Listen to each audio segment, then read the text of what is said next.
Medicare recipients who receive, for example, long-term care benefits from Medicaid going to be affected? Their definitions of what waste is, what abuse is, long-term care, children's health insurance. You felt that you were giving advice to people who were here illegally. Were you? I was giving advice to all of my constituents. Let's watch a few clips of AOC interviewing with NPR where she discusses everything from Trump to the Democrats to the chaos of our current political landscape. So be sure to smash that like button. That helps us out a ton. Subscribe if you haven't already, and let's just hop right into the video. The night before there was this budget vote, every single Democrat voted no.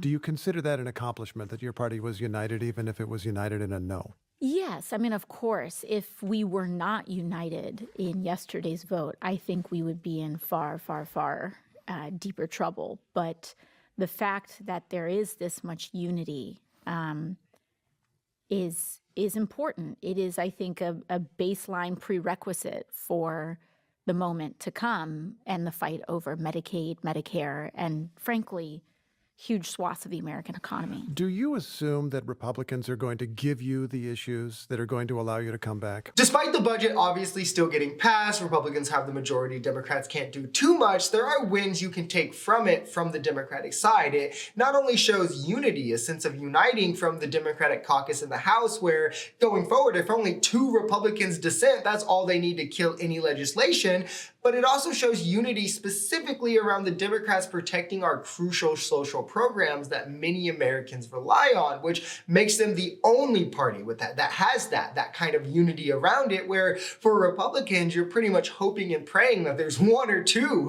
who will dissent and kill legislation. And what we saw from the vote of 217 in the House, there was only 1, and that was not enough. And that gives the Democrats something really strong to run on in the 2026 midterms when something, either the House or the Senate, the House looks more favorable, block anything Trump wants to do.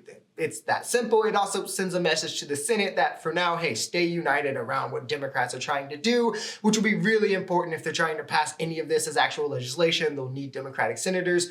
Don't give in. And again, just focus your messaging around this, because we even see already with Republican voter backlash in their town halls that people really care about our administrative state. Just last night, Republicans were saying kind of the highest water number that they could find was $50 billion. And that is if you cast the widest net and adopt all of their definitions of what waste is, what abuse is, long-term care, children's health insurance. That's still $50 billion. And they're talking about $880 billion. I mean, the math in what they are offering as waste does not square with the price tag and the mandate that they've been given. So what happens at the other end? Ordinary people don't lose health care, I guess, but what happens, do you believe, if that cut actually becomes reality, which is another question as to whether it ever happens? Yeah, well, if that cut becomes reality, it's important for people to understand not just are people going to be thrown off of Medicaid, not only are Medicare recipients who receive, for example, long-term care benefits from Medicaid going to be affected. A big thing to mention first is how emergency costs that are associated with being uninsured or even underinsured, like needing to use the emergency room or whatever it may be, these are typically borne into healthcare premiums. Like that's how they cover the stopgap between them. So by removing people off of Medicaid, making a good amount of them have to rely on these kinds of services, you're only placing more of these costs onto private consumers. But the point that she makes here is really wonderful, and one that I really want to stress on, because the $50 billion in Medicaid fraud that they've spoken about, which as we've shown isn't actually fraud, but comes from them misrepresenting a report about bad documentation, but it says literally that there's no fraud. But even if it was fraud, if we're considering it, 50 billion is far short of is 830 billion short of the 880 billion that they've promised to cut. Even if they want to say that this is a yearly cost, right? Because the 880 billion would be over the next 10 years, so that's 88 billion in cuts a year. 50 billion would still be short of that. So meaning by their own arguments of, oh, we're just cutting waste, right? Like non-waste, non-fraud is being cut from Medicaid. It's going to have to be all to just shove into the tax cuts, more financing for jets and yachts for rich guys. You had a recent dispute, if that's the right word, with Tom Homan, the president's Homeland Security czar, so-called. You held an online forum, a Know Your Rights forum, that he didn't like. What were you doing? What was your goal as you saw it?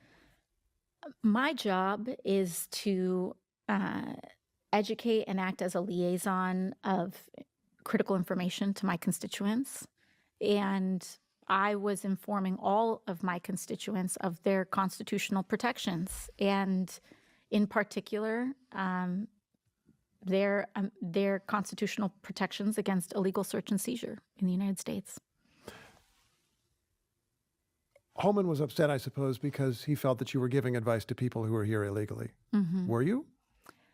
I was giving advice to all of my constituents. Because undocumented people exist, as much as conservatives hate that, and they aren't always, in fact, I'd even say they're very rarely the people who sneak across the border without documentation and have evil intentions and we don't know who they are or what they are, blah, blah, blah, but they're rather the person awaiting their asylum proceedings, or someone whose work visa expired, or maybe they're a Haitian whose TPS is about to expire thanks to Trump literally being made undocumented by the stroke of a pen where they were just legal. Whatever the reason is, even these people still have rights in this country. That should be something we all want to protect. The thing with, that pesky little Constitution that conservatives pretend they love when it comes to like the Second Amendment is that it's pretty clear that rights pertain to persons, right? Not to citizens. And there's plenty of Supreme Court precedents to back that up as well. But conservatives, again, only respect the law when it benefits them. But we should be educating